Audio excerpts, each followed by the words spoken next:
Good morning, good morning, good morning. It is Tuesday, the 11th of the 11th, 2025. My name is Graham Hughes. You're watching Morning Brew on Politics Social. Big shout out to everyone in the chat, including Viper Scott, Pete's Music, Sid, Saz, Diz. We've got Lost Missionary in there. We've got Paula Thomas. We've got Miss LB. We've got One Angry Pagan. We've got Bad Fairy. If you'd like to join our friends in the chat, become a friend of the channel, all you need to do is hit the subscribe button. Doesn't cost anything. Just hit the subscribe button and you can join in with the discussion. So the way these normally go is I'll have a little bit of a rant at the start of the show for half an hour or so. And then we'll open it up for discussion and then we'll have a look at what the newspapers are saying for some reason. Because unfortunately live in a world where they get to, dictate the news agenda for some reason. When they don't print news, they just print opinion on what happened yesterday.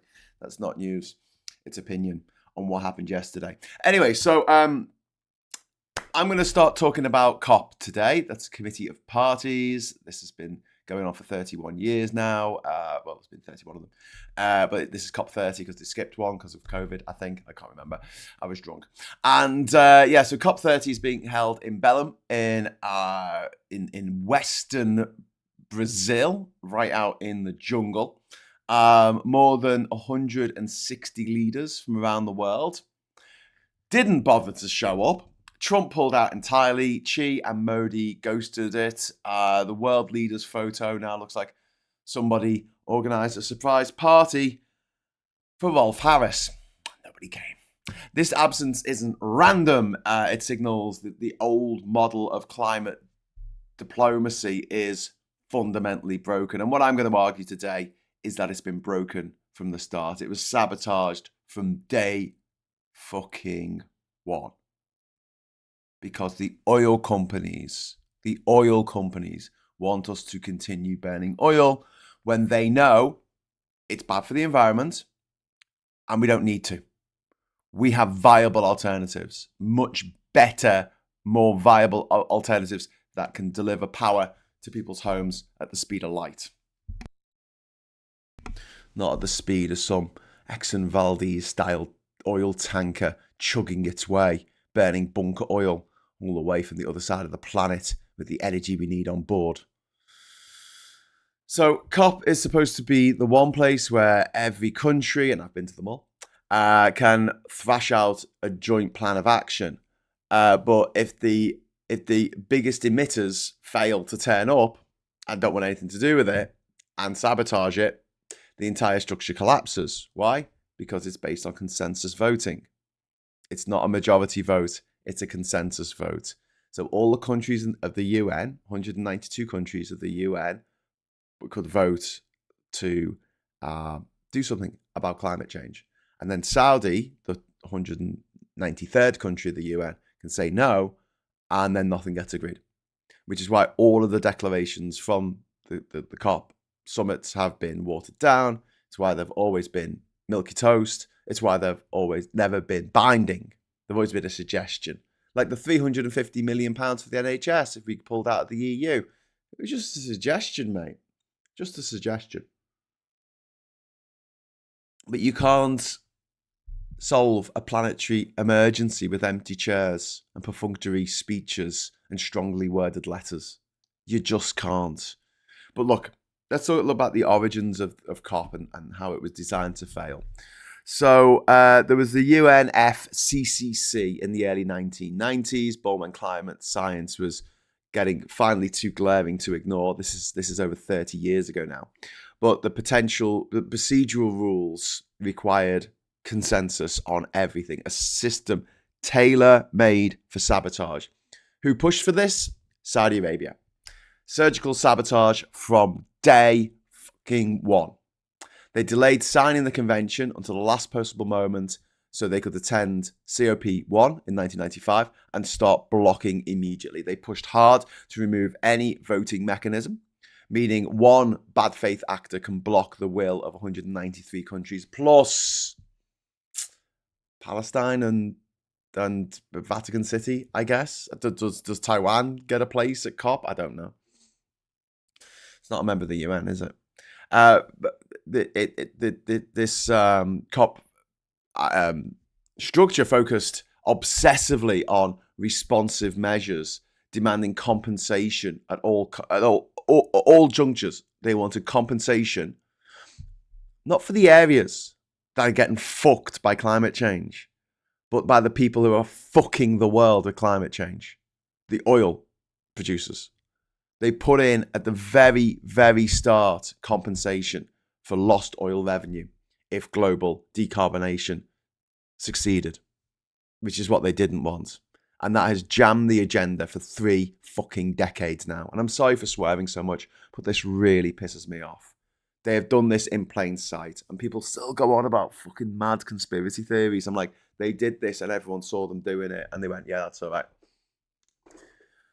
Focused, people talk about, oh, well, America just invaded Afghanistan for the oil. And I'm sitting there going, okay, look, we can debate the merits of invading Afghanistan at the best of times, because it's never ended well throughout history. But the oil, there's no oil in Afghanistan, to which the conspiracy theorists say, yeah, but they're going to build a pipeline.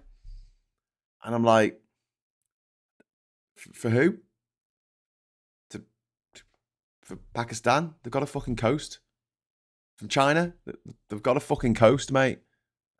Afghanistan's a landlocked country. Where are you getting the oil from? Where's it going to? Well, Iran? Is it? Okay, Iran's got a coast. I don't really understand. Where are you getting the oil from and then taking it to?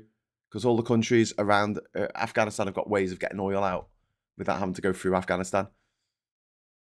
I think. I don't know. Maybe Uzbekistan, but I think they're closer to the Russians than they are to Pakistan, to the Arab countries, the Muslim countries, I should say. But we went in because of the oil, apparently. I mean, you could sort of see that argument in Iraq, but Afghanistan, if you say so. Meanwhile, the Saudi Arabians are literally sabotaging COP from the start so they can keep selling oil. Fuckloads of oil. More oil than Afghanistan could ever dream of having. It hasn't got any oil. Not that we know of, anyway. And yeah, the results of the sabotage from the start, the COP was strangled at birth by the Saudis. It built in a veto power for the petrostates, for OPEC, the oil cartel, and they even use the word cartel because they know they're gangsters, which has been making it so that the rest of us can't do much when it comes to making climate change slow down. In fact, all we've done in the last 30 years since COP started is actually increase the amount of carbon we put into the atmosphere every year. Every year it's gone up, except maybe 2020 because of COVID. So every year at these meetings, we have watered down language, we have procedural delays, we have hostage taking instead of, key agenda items. The system was never designed to produce a meaningful outcome. It's not a bug, it's a feature. This is the whole point of COP, that it was set up by the oil companies and the oil producing countries in order for us to do nothing about climate change. But we get a nice photo of everyone saying, yeah, we're going to do something about climate change without actually doing it. Which is why actually Trump pulling out might be a good thing. Just bear with me on this, right? It was always designed from the very start, and this is why all these oil lobbyists are there, right? It was always designed not to upset the fossil fuel exporters.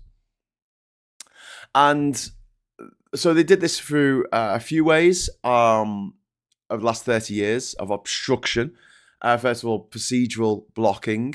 Saudi envoys repeatedly block messages, block meetings. They run late on purpose. They make sure there's a lack of translators for a language that millions of people speak, Arabic. It's not like it's some weird little country up in the Himalayas that only 10 people fucking speak the language of. This is Arabic. It is widely spoken across the Muslim world. Like, how they can't find someone to translate is just, yeah. They'll quibble over incorrect agenda wording, and they're not mistakes, they're tactics to burn time. For 30 years, they've engaged in scientific sabotage. And don't forget, listen, guys, listen. Saudi Arabia is probably the most evil country in the fucking world. I know we talk about North Korea a lot, and possibly America, But like compared with Saudi Arabia, North Korea is fucking, I don't know, it's fucking Yoda. Do you know what I mean? Like, Saudi Arabia is the country, don't forget, that not only oppressed women's rights, not only put across the Muslim world, not just in Saudi, right? They spread their Wahhabist agenda across the Muslim world. Wahhabism is essentially the Southern Baptist Church of Islam. It's the crazy bastards who have the signs that say God hates fags. That's that. Oh, just demonetized the channel. Well, so thanks for that, Westboro Baptist Church.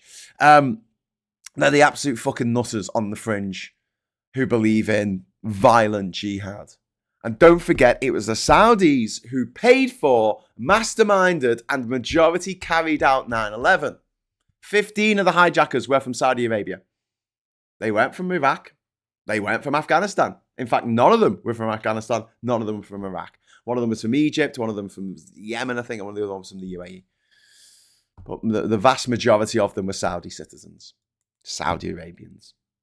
And they got away with it. They got away with it. I think the only flight that went out of America the day after 9/11 was taking the Bin Laden family, who were incredibly rich, out of America. Which is nice. But yeah, for 30 years, the Saudi representatives have tried to soften or delete phrases in the IPCC summaries, that's the International Climate Change Panel, linking fossil fuels to global warming. This is scientific sabotage for 30 years. They refuse to welcome the IPCC's 1.5 degree report because acknowledging it would justify stronger cuts to emissions, which they obviously don't want. It's not in their interests. They just want money. And the thing that's so frustrating as well about Saudi is it's got too much money now. It's just spending money on shite. Same as in Dubai, where they spend money on shite. Remember they built the world? Remember the world with all the little fucking islands that no one lives on? Remember that? Yeah, great use of money, that. Saudi Arabia's going to build the line. And they've turned Mecca into some fucking Las Vegas of Islam with these horrific, gaudy, fucking gold-plated hotels that look fucking shite. And in the holiest shrine in Islam. I mean, could you imagine them building effectively a casino around, I don't know, the Vatican? You just think, oh, that's a bit much. That's a bit much, innit? But no, I mean, the Saudi Arabians, they just love their money. Then they want to sit on it like smag. And they've got too much money. And they don't know what to do with it. So they're spending it on shite. They've just managed to get themselves the World Cup for 2036. Because, you know, nothing screams inviting the world to your country like a country that is fucking expensive to get to. It used to be incredibly difficult to get a visa for. Believe me, I had to get one. A country that is incredibly strict on pretty much anything you're allowed to do. You're going to have another dry World Cup. And this isn't a country that is famous for its football, you know? They're just doing this because they need to burn the money. They need to invest the money in something. And this is a cheaper, faster way. It's like Brewster's Millions. This is Brewster's Trillions. That's what Saudi is at the moment. It's just trying to burn all this money. You know, they're not allowed to throw it off a cliff, so they try to spend it on as much shite as possible before it runs out. Which, you know, when the oil stops, these countries are fucked because 90% of their revenue comes from oil. So once we stop using oil because it's disgusting, filthy, toxic, and destroying the planet, they're fucked. And they know it, which is why they're doing this. But they're dragging the rest of the world down with them because the rest of the world is now having to deal with forest fires, stronger hurricanes. We're having heat waves here in the UK. You know, we're seeing erosion, coastal erosion. We're seeing sea level rises. We're seeing all this stuff year on year. And the bottom line is every single crucial moment in Kyoto, Copenhagen, Paris, Glasgow, Saudi obstructionism has been instrumental in watering down the language, delaying mitigation, and preventing fossil fuel phase out from ever being named explicitly. They've also overstuffed the COP agenda. They've put responsive measures have been forced into every discussion about everything. They've pushed unproven tech like carbon capture, hydrogen, and all that bullshit as a fig leaf to continue pumping fucking oil. And this is why I get so irate when people start talking about fucking hydrogen and fucking carbon capture. It's bollocks. You might as well be talking to me about a fucking, I don't know, perpetual motion machine or something, or this urban myth about a car that ran on a cup of water, and then the guy from Ford came and murdered everyone, the whole family, so no one would find out about this car that ran on a cup of water. Yeah.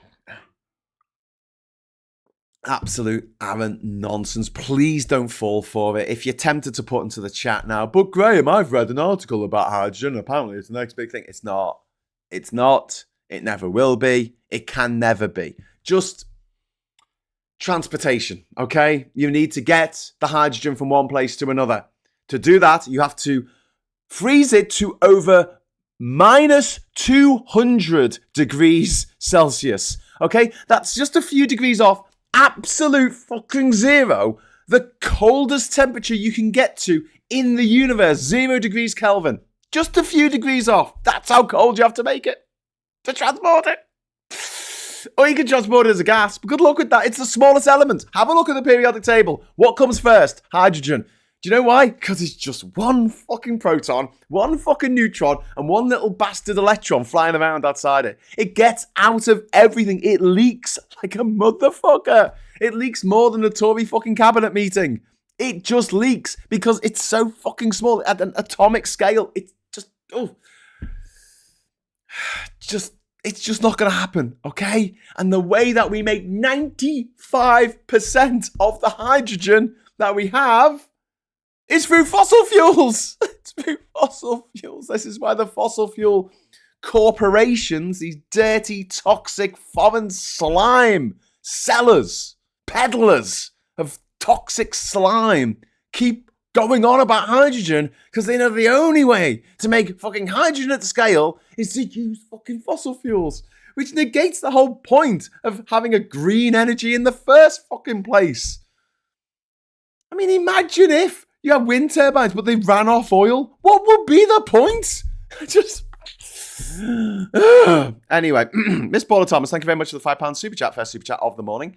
Saudi and Russia are in the same position regarding economic dependency on a single product. Interestingly, Saudi still has a national debt. That is kind of crazy. They could pay that off. But, you know, they need to build fucking horrible looking buildings and a big concrete block with cars sticking out the side of it for some reason in Jeddah. Weird place. No neutrons in a hydrogen atom, just a proton electron. It doesn't even have a fucking neutron. What a lazy bastard. Well, no wonder it fucking leaks out of fucking everything. But there you go. Comfort of elite food, says Pete's Music. You're not wrong there, mate. Crumpets. We've got some crumpets in the other room, and I want to eat them, but I'm supposed to be on a diet. I'm supposed to be losing weight, and I just want to eat them. I just want to eat them, friends. I just want to eat them. Hey, this. It's Tuesday today, isn't it? I'm gonna do a super chat thing. Okay, we've got 45 minutes. That should be enough, shouldn't it? Should we make it an hour? Should we make it 1 hour? There you go. Got a look back. Right. If you want confetti, hold on the super chats for a moment while I do this. Let's get some confetti on the go. And if you want to argue against me, with me about this whole stance that I have on carbon and carbon capture. Sorry, hydrogen and carbon capture. Please give me a super chat to tell me why I'm wrong. Otherwise, I'm not going to read it out.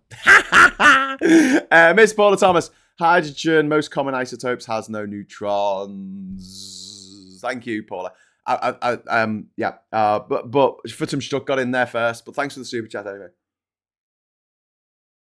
So yeah, it's just a fucking proton and an electron. Most abundant element in the universe, but it likes to bond with stuff. It gets lonely. It gets lonely, little hydrogen. It goes, oh, look, some oxygen, I'll have you. Or, oh, look, another bit of hydrogen, I'll have you. And then they form together. 2 bits of hydrogen, 1 bit of oxygen, and the next thing you know, you have dihydrogen monoxide, one of the most deadly substances on Earth. You know, dihydrogen monoxide. Wow, it's killed so many people. If you inhale it, you fucking drown. If you heat it up to boiling temperature, it scalds your skin. If you know, it's everything though, isn't it? It's in baby products. Dihydrogen monoxide. You got to stay away from that. It's a chemical. It's in all these products that we need to ban. I once had someone from WaterAid, and I was like, I don't know why I was being such a tit, but I was like, yeah, we should ban dihydrogen monoxide. You know, it's really bad. And they were like, yeah. And I'm like, anyway, back to the scientific sabotage of the Saudis. See what I did there. Every crucial moment in every fucking, COP summit, they've been there pushing unproven tech, to continue pumping oil. Carbon capture solutions. Fuck off. Plant a fucking tree. Oh, in fact, stop putting carbon into the fucking... You drill down, because you'll see a headline saying carbon capture plant opened in Iceland. And you're like, oh, that's nice. And then you go, okay, how much carbon does it capture? Oh, wait. It captures 0.00000000001% of all the carbon that we emit. What? 0.000000001%. Well, that was worth a few £1 million, wasn't it? How about we just stop putting so much carbon into the system, right? And then we won't have to have carbon. It's also nonsense. I mean, like, what do you do with the carbon coming out of your car? You just have a fucking bag to catch it in. Take it down to the fucking carbon recycling station. Here you go, I've got my carbon in a bag. Fucking nonsense. Absolute bloody nonsense. Doesn't anything scald the skin if heats to boiling temperature? It does, Sid, yeah, but dihydrogen monoxide is pretty... You know, in its solid form, if dropped from a building, it can crush a person. True story. And cause hypothermia. One angry hydrogen and carbon capture are only useful for niche political things like coolant, rocket fuel. It's gone. Halfway through reading one angry pagan's message, and he goes to bloody delete it on me. Yes, it is. It's for niche stuff. Maybe for steel making. I don't know. But for your car, never going to happen. For your house, could you imagine having a pipe with hydrogen coming into your house? Are you fucking mad? It's bad enough to have a pipe of so-called natural gas. I love they call it natural gas. I've got a pin here, and I've just managed to impale myself on my pin. That's not good, is it? That's not good. I blame the Saudis. I blame the government. Anyway, so the Saudis set all this up to fail, and then enters Trump, the wrecking ball. He's called climate change the greatest con job in history, which is funny because he is actually the greatest con job in history. He's withdrawn from the Paris Climate Change Accord on day one of his second term. He's slashed subsidies for wind and solar. He's cancelled Biden's projects, green projects. He's cut research. There was an entire wind farm ready to go. It's half built off the coast of the eastern seaboard of America. And they've just stopped. They just stopped and abandoned it. Or they plowed millions into it. And he's forcing, this is something that people don't know about Trump at the moment. He's forcing Japan, South Korea, and EU states to buy US oil and gas with threats of trade tariffs. Did you know that? He's forcing countries to buy his fucking filthy foreign slime. And American filthy foreign slime is not, all of it's pretty bad, but America's pretty fucking shitty fucking oil. This is where Trump and Saudi Arabia are very much aligned. And one of the reasons why Saudi Arabia bankrolled, along with all the world's billionaires, his third run at office in which he won by cheating. Both Saudi Arabia and America treat COP as the enemy to be defanged. They're both actively trying to reassert fossil dominance globally. And they're both pushing coal and oil and gas and this energy dominance rhetoric. And this is a global a chilling effect on the world, which isn't actually chilling the world, it's actually warming it up. Governments are terrified to criticize Trump or else lose US trade access. Clean energy momentum is stalling and fossil fuel expansion is absolutely surging at the moment. We had record heat and record emissions in 2024. The first year, global temperatures exceeded 1.5 degrees above pre-industrial levels on a 12-month basis. CO2 emissions continue to climb despite 29 COPs aimed at lowering them. So this is why I'm saying we've got to sack off COP. It's not fucking working, okay? And then you got the implementation gap. Everything agreed is voluntary, no enforcement, no sanctions, no mechanisms to stop cheaters. Petrostates exploit that weakness ruthlessly. And we in the UK, we're not really a petrostate. I know we've got some oil in the North Sea, but it's not enough to serve our needs, never mind, the goods for export. Obviously, we do export some of it, but we don't make money from it, really. It is the big oil companies that make money from it because it's all privatized. We don't have the equivalent of what they have in Norway, where it's all nationalized, and they have this massive sovereign wealth fund from the oil that was discovered in the 70s in exactly the same place, in the same sea. They got that half and we got the other half. And we gave all that money to Shell executives and BP motherfuckers so they could buy bigger yachts. Before I go on, I'm going to read the thing. I hate that man, says Bad Ferry. Oh, you're not talking about me, are you, Bad Ferry? Unlikely Saudi will be able to rely on tourism post-oil. Can't see the public head removals holding much appeal for tourists. Yeah. And there's nothing there. There's very little there, You're not allowed to go to Mecca. In fact, when you're on the bus from Riyadh to Jeddah, I don't know if you've ever taken that bus, but I have. As you come in towards Jeddah, there's a turn off on the motorway, right? And it actually has written on the road Muslims and then non-Muslims. There's a non-Muslim lane on the freeway. Isn't that mad? I just. But then again, Dubai does all right out of tourism, I guess. These well-heeled motherfuckers who just like shiny gold things and being fucking hot. You go outside a building in Dubai and it's like opening the door of the oven, and then you got to walk around in it and you just sweat like a motherfucker. Then you get into like a freezing cold taxi because they've got the aircon on, fucking full whack. It's just this excuse to burn fossil fuels at a rate that is just absolutely horrific. But there you go. £2 super chat there from Sid. Thank you very much, Sid. One big cop out. Yup. You're not wrong. So, and then we've got the sort of geopolitical split, which I want to talk about. This is the split between China and the US because China's having a big clean tech surge right now. And do you know what? Britain and Europe and America in particular, but like let's just concentrate on Britain and America. Britain and Europe for a moment. Britain and the EU, I should say. China is leading the world on solar, on batteries, on electric vehicles, EVs, and wind, right? And wind generating turbines. China dominates 60 to 80% of global manufacturing when it comes to solar, when it comes to wind turbines, batteries, etc. Clean energy is already driving a huge portion of China's economic growth. Meanwhile, Trump is going for his filthy fuel first America, rollback on clean tech, massive expansion of oil and gas under him, threats to allies who move too fast on renewables. And Europe's caught in the middle. They want to put tariffs on Chinese EVs to protect European manufacturing, but that's slowing down decarbonisation.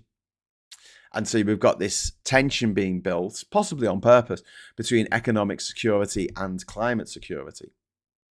And as a result, you've got a fractured system where climate action is hostage to the rivalry of superpowers, where Trump can say, you don't get more electric cars from China, or I'm going to not let you sell anything in America. And obviously, America is a big market for the EU. It's a big market for the UK. Not as big as the EU is for the UK, but that's another story. And this is why I think that COP is absolutely fucking obsolete now. If America's not going to engage, if Xi's not going to turn up, and Xi's in charge of a country that is leading the way in in decarbonisation, in renewables, and yet he doesn't even bother to turn up. COP it's obsolete. This should be the last one. They shouldn't do any more. Let's talk alternatives, right? COP is unfixable. From the start, the idea that we had to have consensus rather than majority voting or even a supermajority made anything being agreed impossible. Because vested interests were like, no, I'm not going to vote for Christmas. I'm a turkey. I'm not going to vote for Christmas. Quite understandably, I guess, if you're evil and you just like money. Mills, Paul Thomas, thank you very much. Norway is another country with sovereign wealth fund and a national debt. It's actually a bad idea to pay national debt. US did it in the 1830s, led to the worst recession they have had. 1830s, wasn't it? Wasn't it the 1930s? But yeah, a bit of debt's not a problem. As long as you can make the repayments. It's like, people going, oh, the national debt that's going up. Have you noticed how the right wing always go on about national debt when they're out of power? And when they're in power, they suddenly shut up about it. Trump's increased the national debt in America by about fucking $7 trillion since he fucking got into office. National debt, USA. 38 trillion. 38 trillion. Wow. The debt is accumulating at its fastest rate in years, with the most recent $1 trillion increase occurring in just 2 months. Under Trump.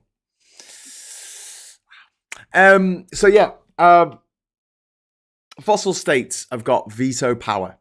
Fossil fuel states have got veto power over COP. So what's the fucking point? You know? It's like having a penal system that allows the criminals to decide whether they go to jail or not and giving them a vote.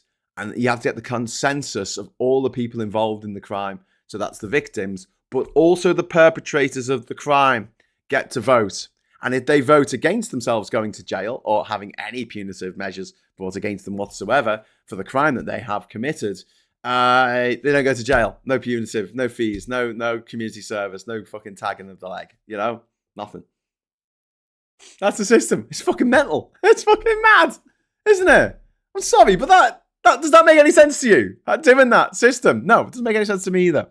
These meetings of COP are bloated and they're symbolic. That's it. They're just symbolic. They get the photo together. They talk about stuff. It's all jaw. And the real action is bilateral deals, international treaties, and private finance between the oil states. These oil states use COP to send the delegates out to do deals, to do oil deals. We've known about this for years now.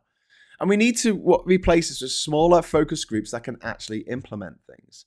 Decisions tied to money, supply chain standards, and trades, not hand-holding and fucking photo ops, right? I would like to see, I hope you're watching, Ed. I'd like to see a coalition of the willing. Who joins? Europe, for a start.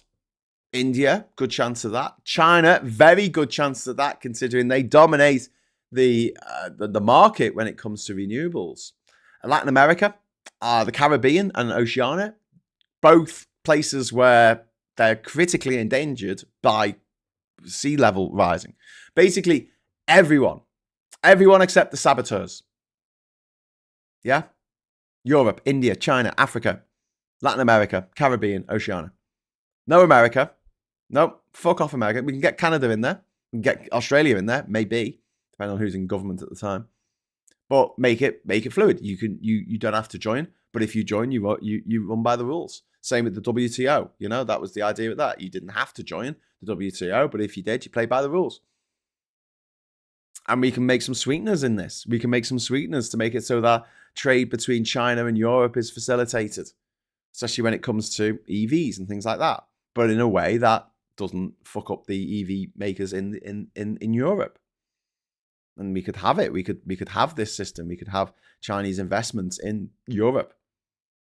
I don't see why not, as long as we don't put fucking spyware into all our cars. But yeah, these regions matter. They already produce or consume most of the clean tech. They have overlapping interests in energy security, in jobs, and resilience against climate change. And many of them are already victims of climate change and don't have time for this fucking political theatre that is, or diplomatic theatre that is the COP meetings. And then we've got this idea that we could bring in the coalition that we could harmonise grid standards and battery recycling, pool funds for green industrialisation in the global south, to bring in joint procurement for solar, wind, get storage prices to drive them down, make them lower, and a shared carbon border adjustments, get tariffs on filthy fuel imports that are across the board to make a huge disincentive. Agree all together to stop giving public money to these fucking companies, to these fucking filthy fuel companies, and to these countries that couldn't give a shit if the world fucking died. Don't forget, Saudi Arabia, okay? Let's go back to Wahhabism and what it is, right? It is an extreme fringe of the mostly peaceful religion of Islam, okay? This is the absolute fucking wing nuts. Think Westboro Baptist Church. They are a death cult. They don't give a fuck if everyone dies because they genuinely believe that this life is suffering and in the next life, things are going to be nice. When they're sitting on a cloud in the VIP section of heaven with their old friend Muhammad, who's there with his horse, with a woman's face for some reason, and they're all going to have a lovely time smoking hashish together and laughing and giggling, watching Anchorman. I don't know what people think they're going to do in heaven. But they're a death cult. They don't care if everybody dies. Now, if you care what happens in 50 years' time, 100 years' time, if you've got kids, if you've got grandkids, or if you just, care about the planet, full stop, 1,000 years' time, then this is something that I think that you and other people like you should be getting on board with, to have these yearly meetings, where we can bring these ideas together, treat clean tech like the next semiconductor race, which we should be doing anyway. I've said this for ages. There should be a carbon natural challenge, or the C natural challenge. Natural is when you got music, if you have like a sharp or a flat, it's not part of the normal key, right? And then you want to go back to it not being a sharp or a flat later on the same line. Stave, is it? You've got to put a little symbol, and it's called a natural. So I want to have the carbon natural challenge, or the C natural challenge, between Liverpool and Manchester, two cities very famous for their music, very famous for their rivalry. And the challenge is this: the one that gets to net zero the first wins £5,000 for every child in that city. That'll throw the cat amongst the pigeons. And you know what? Even if one only gets to 95%, that's 95% towards fucking carbon neutral. But there is an energy that we can grab hold of. We can use this energy. And do you know what that energy is? The rivalry between Scousers and Manx. And we could do this in Newcastle and Sunderland. We could do this in Oxford and Cambridge. We could do this in Bristol and Brighton. They're not very close to each other, but I keep getting them mixed up, so I may as well just lump them together. Could you imagine that challenge? People would so get onto it. People love a challenge. People want to be told. I'm not saying people want to be told what to do. That sounds bad. But people want an opportunity to prove themselves, That's what people want. Captain Coconuts gives me £5. Thank you very much, Captain Coconut. That's very kind of you. For me, COP is a very informative time. As I can see just how prevalent, capable and entrenched the lobbyists have become. Their whisperers are winning. Yeah, they've been winning from the start, Captain Coconut. Thanks for the super chat. But yeah, like I say, since the very first one where they said it's got to be consensus, got to be 100% agreement on everything, we knew it was fucked. Liam, thank you very much for joining the channel. You are now a member of the channel. Thank you. You are the best. You're the best. If you want to be like Liam and get a little rose after your name and your name in the credits when I update them, all you need to do is hit the join button, And you'll also gain access to our exclusive Politics Social Discord server, where you can continue the conversation from the chat on after the show. So please, Martin says, Mr. Tisk, God alone knows why Manchester, but a lot of average folks resting flat long term in CC. Sat next to two young women in Deansgate Cafe yesterday, very London West End. They built a lot of shit in Manchester, but they're getting some investment in, so I guess that's a good thing. They just need to knock down that fucking Mancunian way. God, I'd love to knock that down. If I had a hammer and enough time, that would go.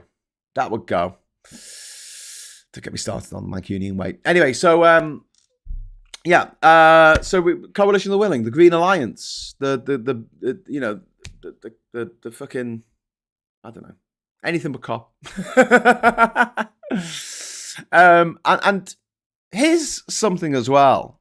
If we did break away and make our own thing, which I think we should do because COP isn't working, Britain could have a unique role in this. And this is why Ed Miliband needs to grow a fucking pair, Britain has done this before.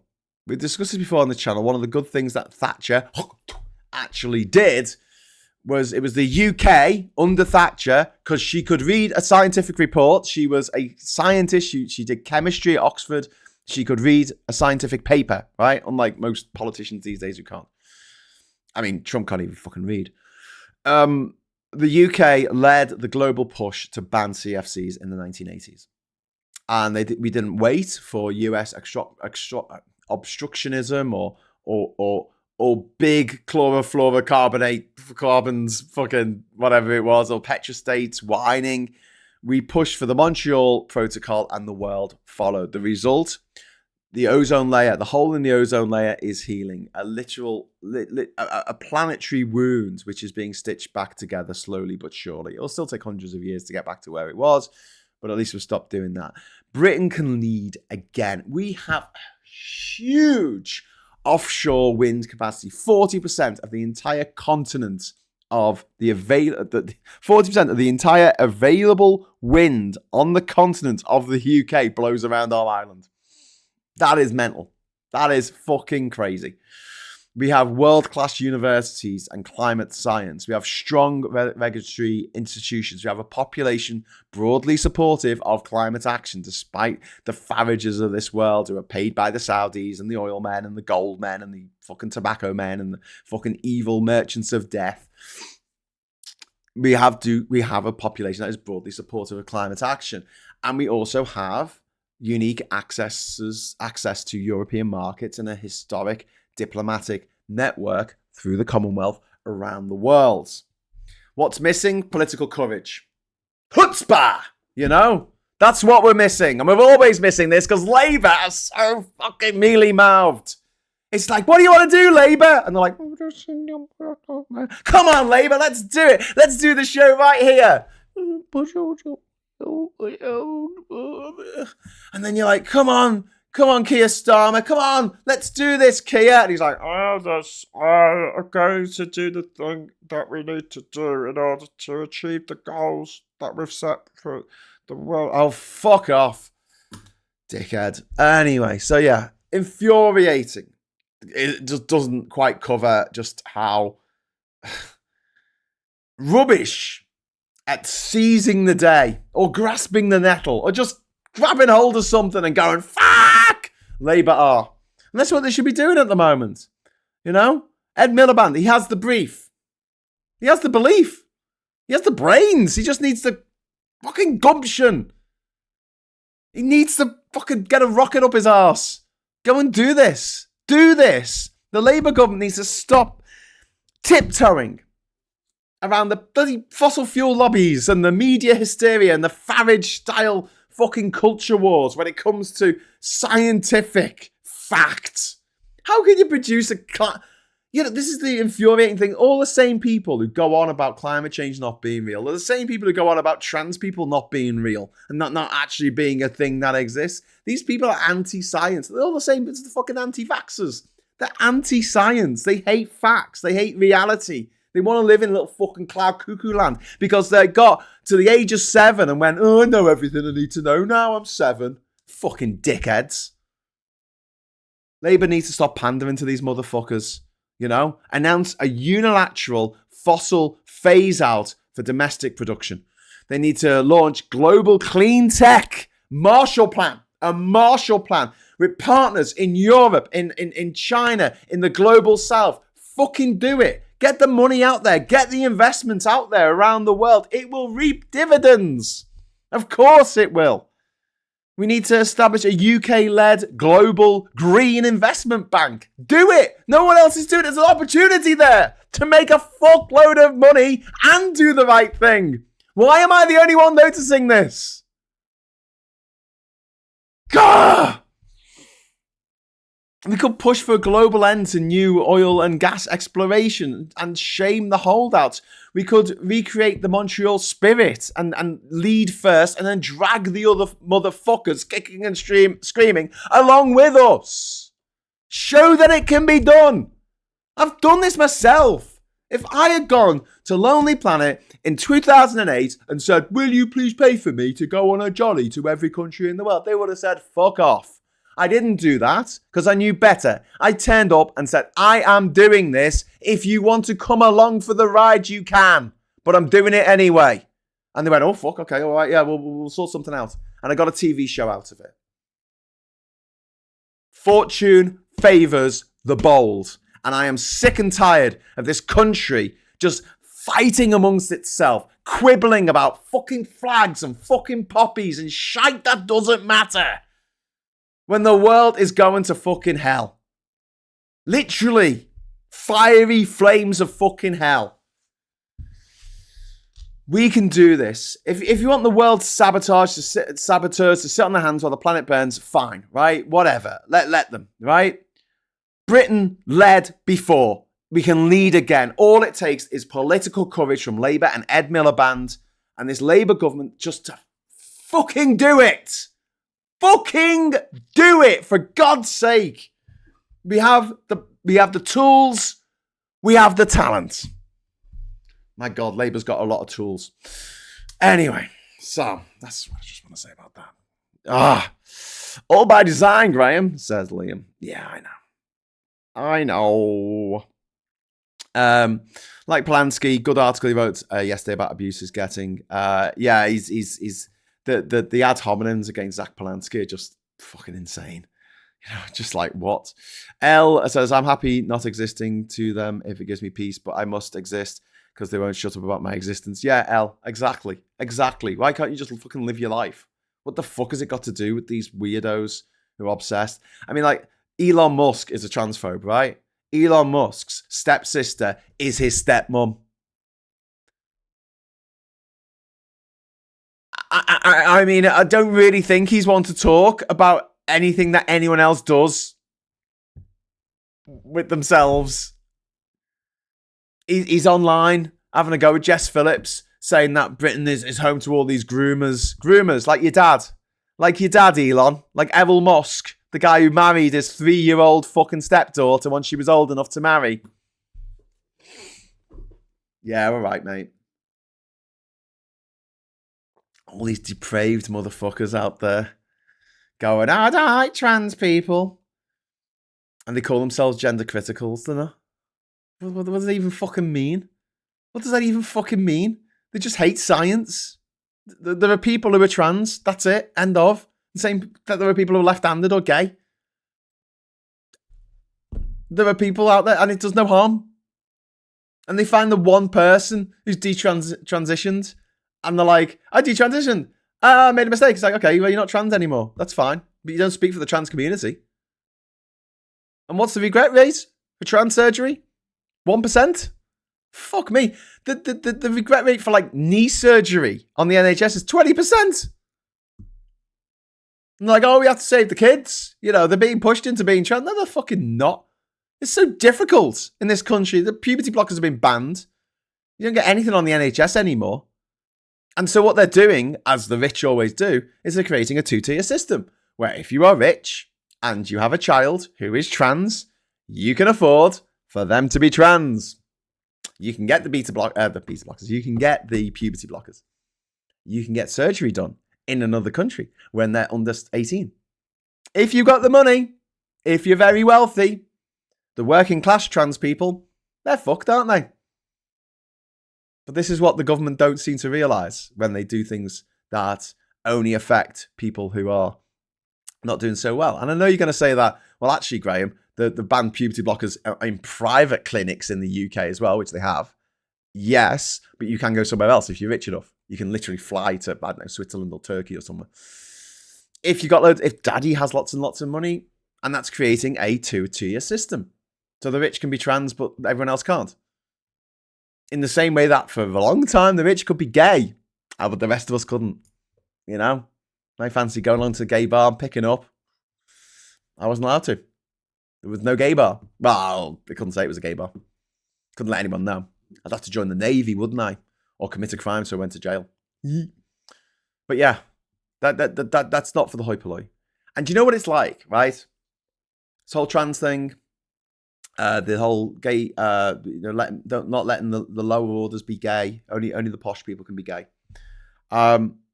It's that line, isn't it, from the obscenity trial about Lady Chatterley's lover. Famously, this book, that was banned in the UK for obscenity because it used the word cunt in it and other things, right? So Lady Chatterley's lover. It's about a woman who marries a gay bloke who then goes off to fucking war or something, I don't know, and she's lonely. And then there's the farmer, the gardener or whatever at the estate, and he's sexy and he's got a big dick. And she's like, well, I'll have some of that. And there's a book written about it, And there was an obscenity trial, I think in the 1980s, no, 80s, in the 50s, I think it was the 50s, it might have been the early 60s. And where Penguin, the publisher, were basically saying, we want to release this book, why it's not obscene. And the line that killed it for the people who wanted to keep the book banned was when the barrister, I think it was the barrister on behalf of the fucking lobbyists for keeping it banned, actually said, would you want your servant reading this? Would you want your maid reading? Would you, i.e., this is pornography, and that should be something that is only for the upper echelons of society, which for years it was. Do you want the lower orders enjoying this stuff? And don't forget, when people could paint things and paint them really fucking well. I'm not talking about, Bayeux tapestry type shit, but when the Renaissance first came along, right?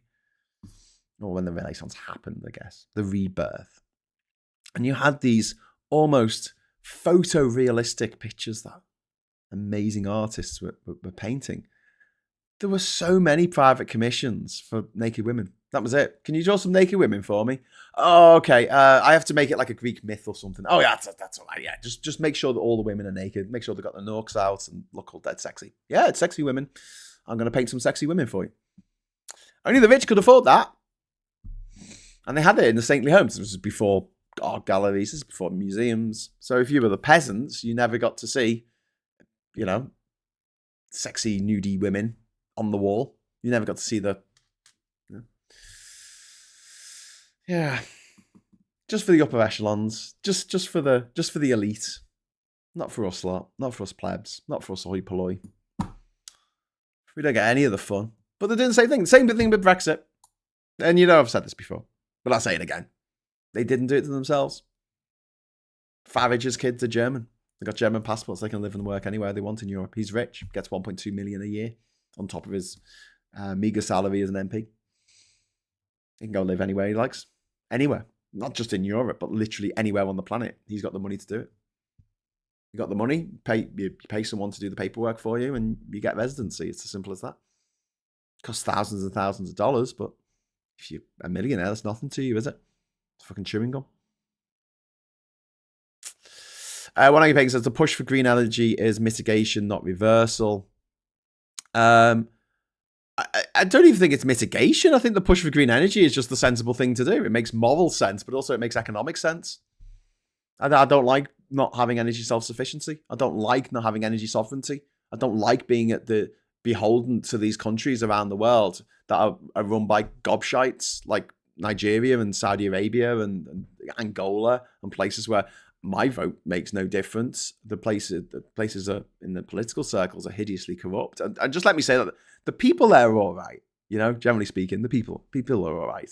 It's just the people in charge and the oil companies and all that. And the fact that if you are going to work, driving to work, right, and a country invades its neighbor, an oil-producing country, a carbon fuel-producing country invades its neighbor, the price for you to get into work goes up by 50%. How does that work? How does that work then? Elle says, I'm left-handed on some things, I'm right-handed on other things. I didn't realize until someone asked me if I'm left-handed because I was doing something left-handed and didn't realize. That's really interesting. You're ambidextrous. Oh, I'd give my right arm to be ambidextrous.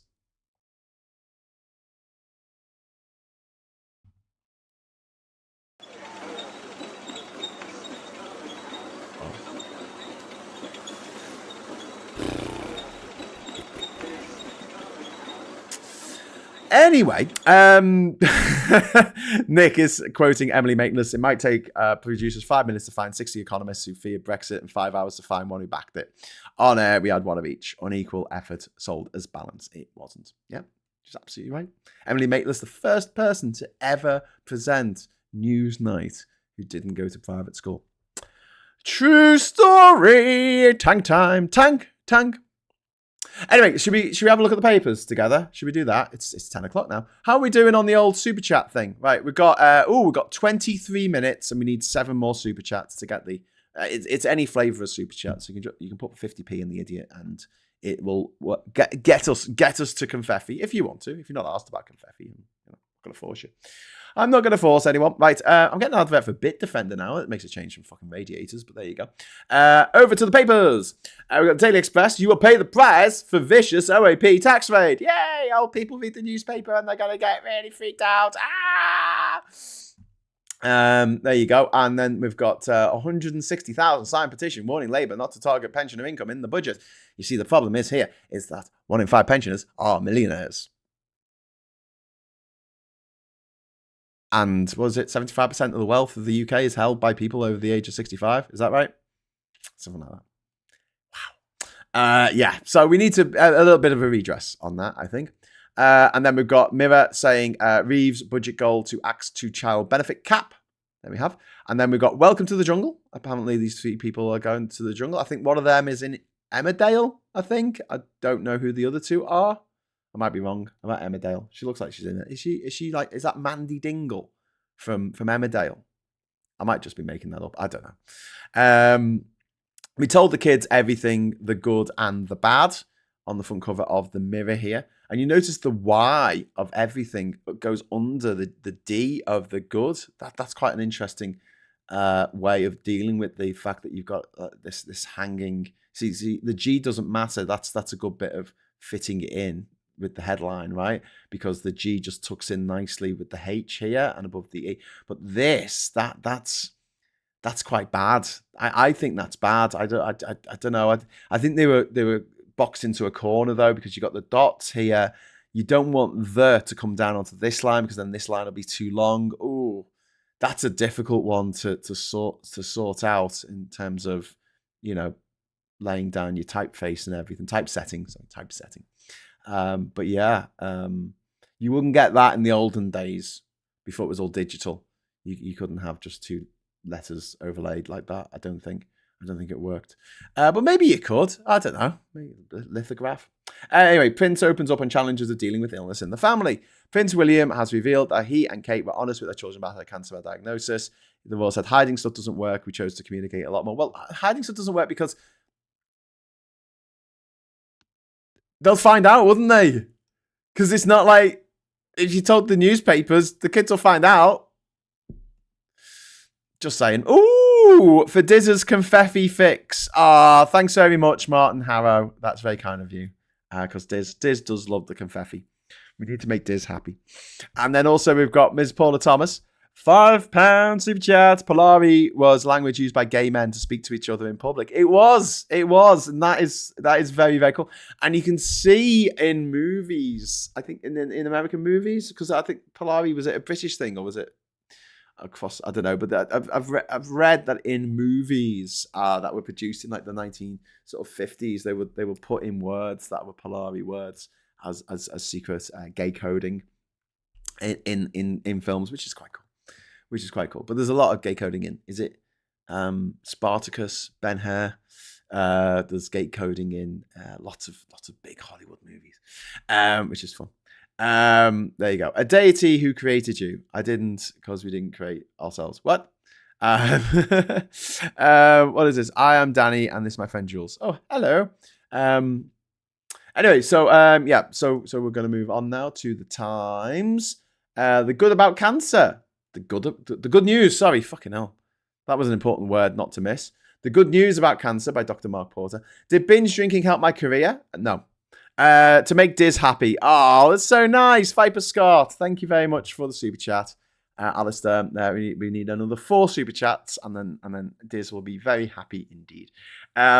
So we've got the BBC is told, say sorry or Trump will sue for $1 billion, which we covered last night in Stateside. Well, we tried to. Me and Scott tried to talk about that, but we ended up talking about everything fucking but, didn't we? That's always going to be the case on Stateside when I'm with Scott. It's like, are we actually going to talk about any politics? Like, nah, we'll just talk about gigs and shit. And then we have Cynthia and Vero and Ariana Grande there from Wicked for Good and the Yellow Brick Road to its London premiere there in Leicester Square, which is quite cool. And I'm looking forward to seeing it. Got me tickets already.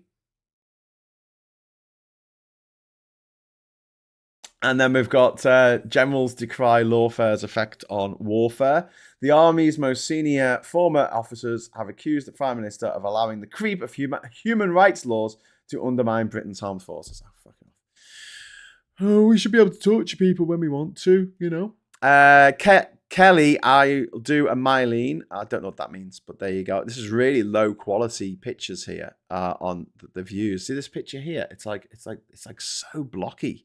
That's awful. That's awful quality. And the thing is, down here, the resolution's a lot better. But here, this is awful. If you're watching this on the big TV, oh my god, that is so bad. Anyway, George on the phone there for some reason, because you got to have a picture of someone from the family, I guess. And then we got $1 billion, which is the same joke that I made yesterday in the thumbnail for, you know, Stateside. And this is why it's so much better to just do shows like in the immediate aftermath of stuff happening, because if you leave it till the next day, someone else has already done your joke. But there you go, the Star doing the same joke that I did. But I was funnier because I put $1 billion, because he was suing the Beeb.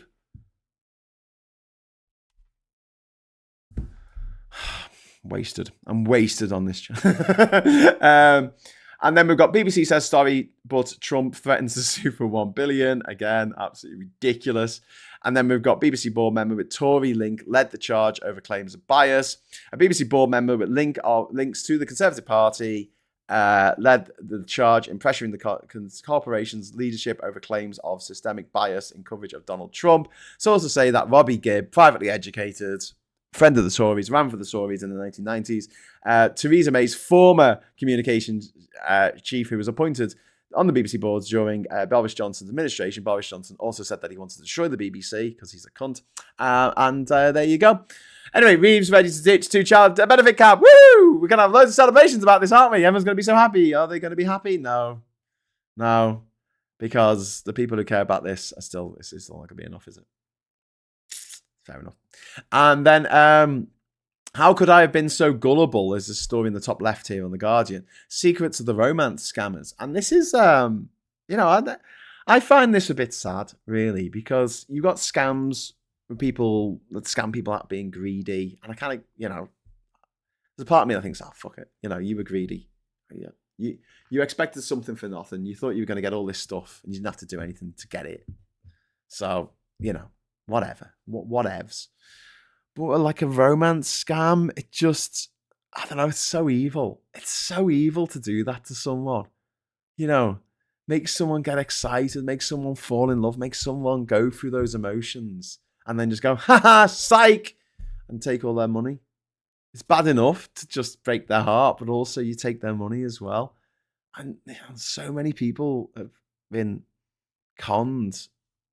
And I guess that there are laws against romance scams, generally speaking, but I think we need stronger stuff. I really do think we need stronger stuff to discourage this kind of shit and call out the romance scammers. I would much rather have on the front pages of these fucking newspapers, instead of them whinging all the time about things being woke or trans women using a toilet or whatever the fuck they're whinging about from one day to the next. How about they show us the picture of these romance scammers and say this person scammed this person out of all this money? Let's start a witch hunt against them instead. You know, people who are actually doing bad things. Let's start witch hunts against actual fucking witches. Not people who are just getting on with their lives and existing. How dare they? Amy Walker. I know. You might say I'm a dreamer, but I'm not the only one. Amy Walker, thank you very much for the £10 super chat. Wow, thank you. Post-Labour economics, automate everything, hire people anyway, doable now, easy way of addressing a lot of pressing issues. There's no need to consider costs or anything anything automated. Well, I mean, you do have to consider the cost because you've got maintenance, you've got the fact it gets things wrong. I'm a friendly little robot that gets everything wrong. You know, I was talking the other day about the fact that I was on ChatGPT and I was trying to get some help with the crossword, and I typed in name all of the elements with 6 letters, right? Do you remember this, right? I tried it again today. Here's the list, okay? Right, I'm going to share the list with you before we go back to the papers. Silver. Yep, 6 letters. Copper. Yep. Sodium. Yep, 6 letters. Nickel. Yep, doing quite well so far. Argent. Sorry. Argent. Mate, that's not an element. Argentina is a country, and it comes from the word for silver, and AG are the initials for silver in the, well, it's the symbol for silver in the periodic table is AG. But you already had silver. No, it's not. Osmium, yeah. Radium, yeah. Helium, okay. Neon. N-E-O-N. Let's count those letters together, shall we? 1, 2, 3, 4. They spent $1 trillion on AI, at least. There's GPUs all over the world, you know, in these server farms, whatever they're called, you know, Brain HQ, the $1 billion brain, the $1 trillion brain that is creating this AI. And it can't count to 6. Gets better. Next one is Xenon. X-E-N-O-N. Xenon. That's 5 letters. But then it gets even better. So my prompt was, please list all of the elements of the periodic table that contain 6 letters. That was it. Last one on the list. And to be fair to ChatGPT, it has got 6 letters. The only issue is it's not an element. The last one on the list is Uranus, as in the hilariously named planet. That is a planet, not an element. There is an element named after Uranus, which is called uranium. You may have heard of it. It's next to Neptunium and plutonium on the periodic table, which are named respectively after Uranus, Neptune, and Pluto.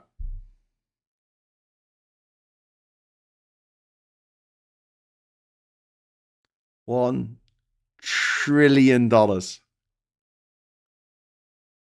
These server farms using more electricity than entire cities. And it can't count to 6.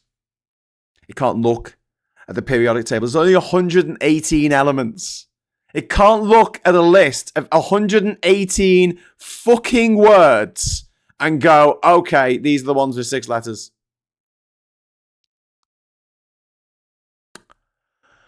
I think we're heading for a global economic collapse because all of the gains that have been made in the US stock market over the last couple of years have all been made in AI.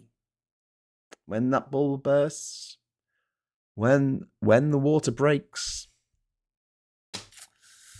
Wouldn't want to be the little kid with his finger in the dike.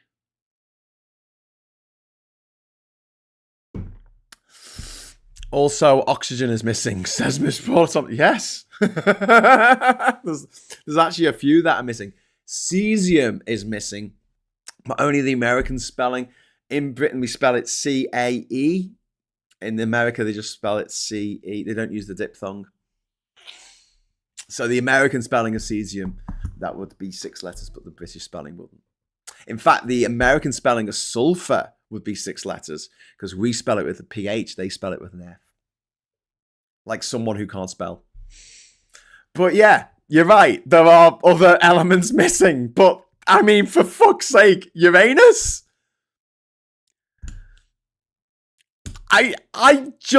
I'm sorry, but I know there's people who are really, really concerned about the AI taking over. Honestly, do not be afeared. This isle is filled with strange noises that give delight and hurt not. Seriously, don't worry. Just chill. Just please come with me. Come with me. We're gonna chill. We're gonna chill. I remember when I was a kid. Do you remember the Tomy? Was it Tomy robots that you used to get? There was Flipbot, and there was one that I had, right? There was one that called Flipbot, right? And basically, if it fell over, it had arms that swung around, and it would get back up again, and then it would keep going. It was brilliant, right? And there was another one, right, where it would go towards a wall, and if it hit something, it would turn. It would turn, and that's what the robot did. It just hit something, and then it turned, and it just mindless drone, just banging into walls, and then turning, and then banging into another wall, and like loads of fun for a little kid. But it's not really something to base an entire global economy on, is it? Fucking Uranus. Oh, I heard fucking Uranus. I shouldn't have said that. So getting demonetized this morning. I've already dropped the C bomb a bunch of times. So, and I said F, the F word that I can't use earlier. There you go. Anyway, so China's CO2 emissions may have peaked early. China's carbon dioxide emissions have been flat or falling for 18 months, analysis reveals, adding evidence to the hope that the world's biggest polluter has managed to hit its target of peaking CO2 emissions well ahead of schedule. Yeah, because of investing loads in clean energy, because clean energy is so much cheaper to produce, so much cheaper to make, so much cleaner to use, so much cheaper to use. It's everything that you need, and we have it. We fucking have it. Trump tells BBC, grovel or I'll sue you for $1 billion. The fucking Daily Mail loves this, don't they? Yeah. 11 looks that women love but men secretly hate. Is it Crocs? We're not going to start talking about Crocs again. And then there's a delightful picture of Trump on the front cover of the Telegraph there. He's just horrific, isn't he? Is that the face that Trump voters think of, you know, when they're on the edge to get them over? Do you reckon? Anyway, Viper Scott, thank you very much for the £2 super chat. Just ask the chat. It's much more. Yes, you're right. Fuck ChatGPT. Just use the chat here. It's much more accurate, says Viper Scott. And we just need one more super chat in the next 6 minutes, and we will get the confetti that we're all desperate for. Well, I am anyway. Trump to sue BBC for $1 billion. Reeves hints she will raise tax to scrap 2-child benefit cap. Prevent no longer keeping UK safe and is unfit for purpose. That's a prevent program to try and prevent terrorism. NHS staff intimidated by St. George flags, which is fair enough because most NHS staff are not from this country. Second, 1 in, 1 out migrant returns to the UK. Good. Wow. Another one. And then porch pirates fuel surge in parcel thefts. And then we've got Iraqi PM hopes for re-election success. We've got future of BBC licence fee in jeopardy as Trump threatens $1 billion legal action. Labour considers range of options to replace the licence fee after controversy at editing of Trump's speech. Fucking hell. Hey, we got it. It was Sarah. Thank you very much for the £1 super chat, Sarah. We have made it. We have confetti. Confetti. Thank you so much, Sarah. That's very kind of you. Right, back to the papers. Trump's $1 billion battle with corrupt BBC. How's he going to sue them? How is it even going to fucking work? And Farage says he will replace unsustainable fee with Netflix-style subscription model if he won power. Because of course he would. And probably Netflix have paid him to fucking do that, to say that. Wouldn't surprise me. Because that's the kind of gob shite he is. He is a shite of the gob. He is completely gobby shitey. Right, over to a real paper now. The Financial Times. Trump issues threat to sue BBC for more than $1 billion over editor's speech. Apparently he was defamed. He was defamed by saying that he wanted those people to go and attack his own Parliament building, which at the time, don't forget, he was president still at the time, so it was his Congress, and he wanted people to go and kill his vice president. So there you go. Former Tesco boss Lewis to lead Diageo turnaround. This is the owners of Guinness and other drinks. Lloyds used data from staff's personal bank accounts in pay talks with unions. Lloyds Banking Group analysed data from personal bank accounts of more than 30,000 employees to assess their financial resilience as part of pay negotiations. That's fucking low, isn't it? Should we have a quick briefing? Should we news in briefs? Get me briefs on. Pension chiefs warn over salary sacrifice meddling. Reeves in strong tax hint. Democrats surrender. Democrats who crossed the floor to back a deal to reopen the US government have faced a backlash as President Trump closed in on ending the federal shutdown. We've got Swiss finance squeezed here. The country's finance sector has shrunk. We've got Permira deal for JTC. Don't know what that is. Private equity. 8 die in Delhi blast. A car explosion has killed at least 8 people near the historic Red Fort in a crowded area of India's capital. That's really sad. And then we've got Syria leader to meet Trump. 20 years ago was thrown in US jail in Iraq after he joined Al-Qaeda militants to fight America. Has become the first Syrian leader to visit the White House. There you go. One man's terrorist is another man's Trump acolyte. And Suharto is being designated a national hero, after, his 32-year regime was marred by violence and allegations of corruption and human rights abuses. He used to torture people, throw them out of aeroplanes and disappear people. And he was a fucking nightmare. But apparently that's all forgotten now because the bastard's dead and everyone's a bastard till they die. The hateful 8 Democrats, yeah. All rich and old and rich. To be fair to the BBC, all they did was remove the incoherent waffle in the middle before he got to the punchline. Yeah.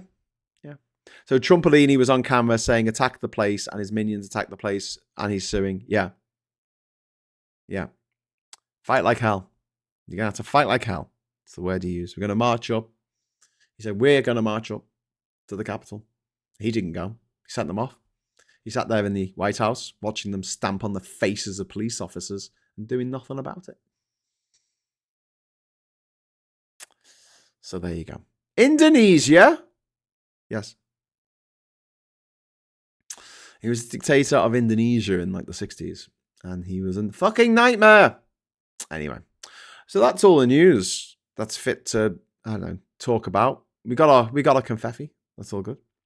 I will return tonight at 7:30, God willing, inshallah, with Ollie Bowler Hatman for another round of Geoscope.